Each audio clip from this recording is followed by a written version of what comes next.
एक बूढ़ा आदमी चुपके से खाने पीने में मशगूल था। करीब से गुजरते हुए नौजवानों ने पूछा, चाचा, क्या आपने रोजा नहीं रखा? बूढ़े आदमी ने कहा, मेरा रोजा है, सिर्फ पानी पीता हूँ और खाना खाता हूँ। नौजवान हंसने लगे। चाचा, ये कैसा रोजा रखा है आपने?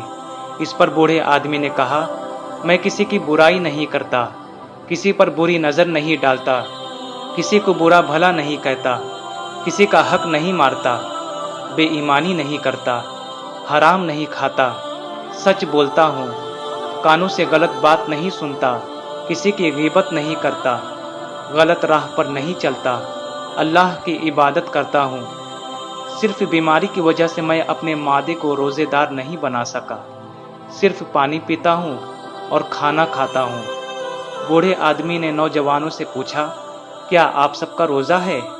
एक ने शर्मिंदगी से सर झुकाते हुए आहिस्ता से कहा, नहीं, हम सिर्फ पानी नहीं पीते और खाना नहीं खाते। दोस्तों, इस हिकायत से हमें ये सबक मिलता है कि रोजा भूखा और प्यासा रहने का नाम नहीं, बल्कि खुद को गुनाहों से बचाए रखने का नाम रोजा है। नेक राह पर चलने का नाम रोजा है। इबादत और रियाजत में मशगूल रहने का नाम रोजा है।